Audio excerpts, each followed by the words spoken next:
friends! I have a story to share with you. It's called Ada Lovelace, Poet of Science, the First Computer Programmer by Diane Stanley and illustrated by Jessie Hartland. Long ago, on a cold winter day, a lonely little girl walked from room to room in a big, old, dark country house.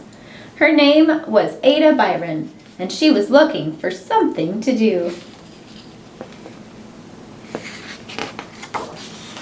Ada was good at imagining things. She imagined it would be fun to fly. Then she went about it in a scientific way. First, she studied the flight and anatomy of birds. Then she decided her wings would be like theirs, only larger, in proportion to her size. She would build the frames out of sturdy wire so her wings could be strong, then cover the frames with oil-rubbed silk so they would also be light. Finally, she designed a harness to attach the wings to her back. She thought it would be fun to fly from house to house delivering the mail. She'd need to bring a bag for carrying the letters, a map, and a compass for navigation. She decided to write a book about her flying project, illustrated it with pictures and diagrams, and she would call it Flyology. And when she had finished that, Ada had a plan to build a steam-powered flying horse. Her mother, Lady Byron, was away at the time, so Ada sent regular updates on the flying project. She signed her letters, "Your affectionate young turkey," or "Your affectionate carrier pigeon." She had never been so happy. But Lady Byron was worried. Ada seemed overexcited. Worse, she showed dangerous signs of too much imagination. In other words, she was acting like her father. You see, Ada's parents were as different as chalk and cheese. Her father was the famous poet, Lord Byron, and he was a worldwide celebrity, the rock star of his time. Her mother, Lady Byron, was interested in math and science, and she was rational and respectable and strict.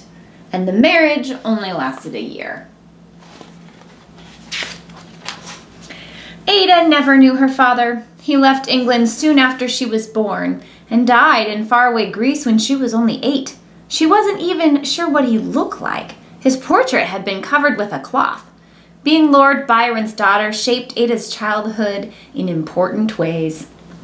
Ada's mother wanted her to be calm and rational, not emotional and creative like her father. And so she hoped the study of math and science would suppress her daughter's imagination. So Ada was given a world-class scientific education. Her imagination was not harmed in the least. Whew. Ada loved machines.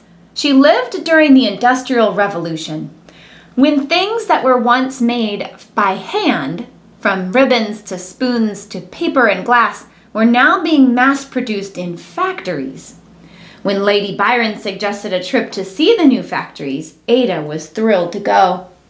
Everything they saw was interesting, but by far the best was the mechanical loom designed by a Frenchman, Joseph Marie Jacquard. It could automatically weave cloth in any design you could imagine, from a simple plaid to fancy brocade to actual pictures of people, trees, and animals.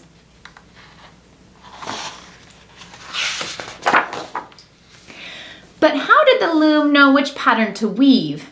That was the amazing part.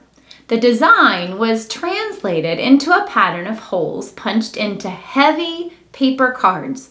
Long chains of these cards were fed into the loom, giving it instructions. To change the design, you only had to change the cards. Ada was amazed. It was a brilliant idea, and not just for weaving cloth. Why not use punched cards to direct other machines for other purposes? Ada was onto something. Soon she would see how right she was.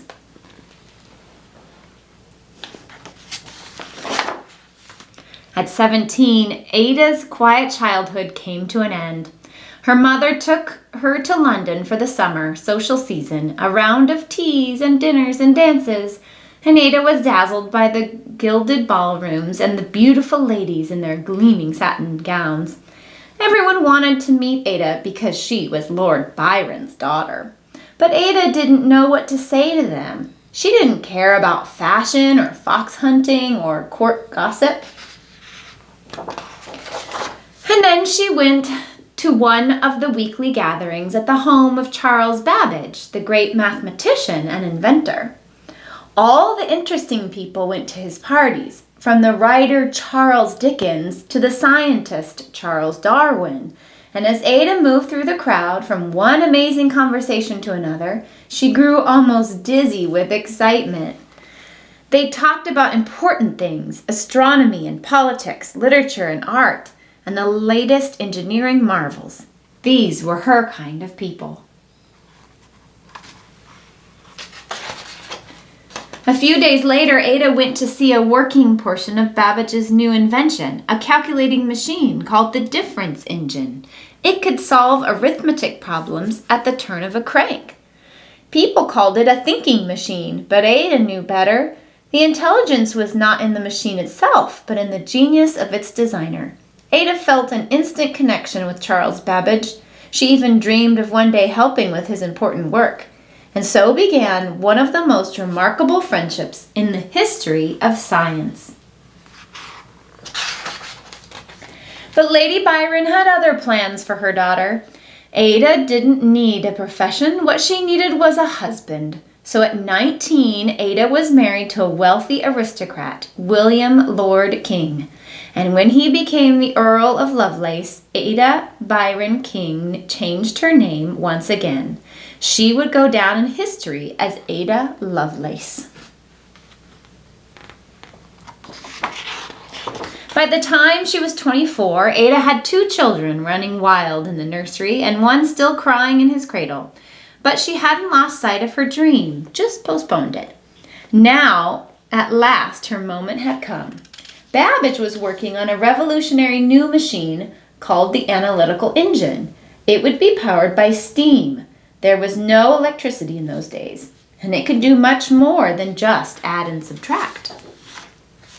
The analytical machine could run any kind of mathematical calculation, then store the results for later use.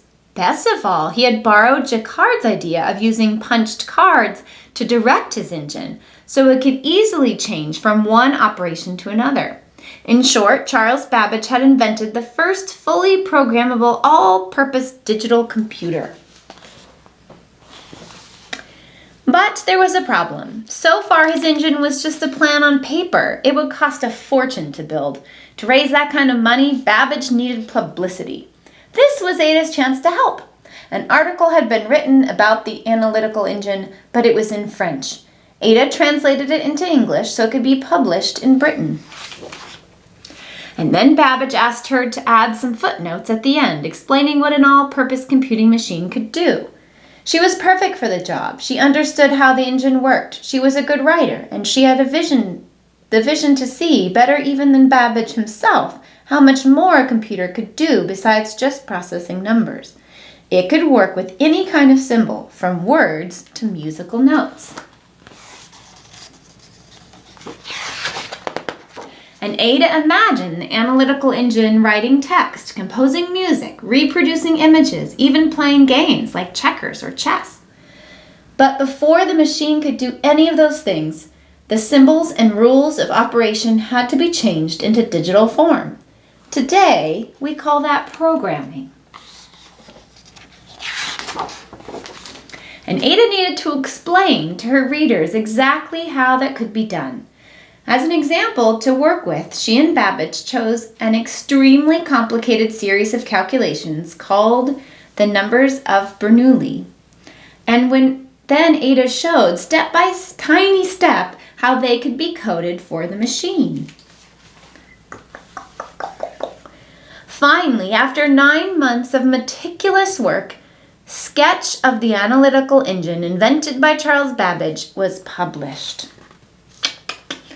Ada's notes by the translator were almost 3 times as long as the original article, and far more important. Yet she wasn't credited by name, only the initials A.A.L. She was afraid her work wouldn't be taken seriously if people knew it was written by a woman. Ada didn't care. The girl who had once dreamed of flying, who longed to do something important with her mind, had soared at last. She had looked into the future and imagined a computer age that wouldn't arrive for another 100 years. And in demonstrating how to code the numbers of Bernoulli, Ada Lovelace had written the first computer program ever published.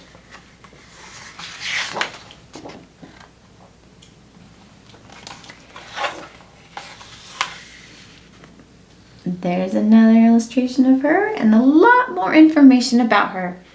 I'll share some other ways you can find out more about Ada Lovelace and a special activity to do now that you've heard the story of her life.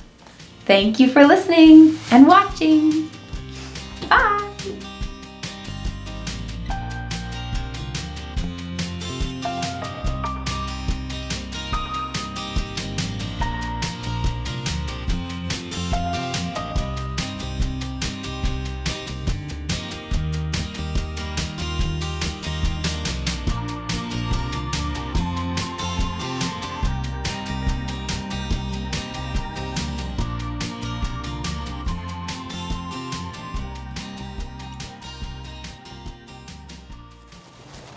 Hi there, I'm here with my robot assistant and she's going to help demonstrate my code.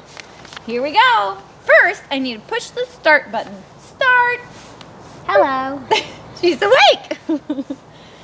Now the code says walk forward 1 step. Now turn left. Walk forward 4 steps. 1, 2, 3, 4, and kick the ball. Woohoo! She accomplished my code. Now it's time for us to switch.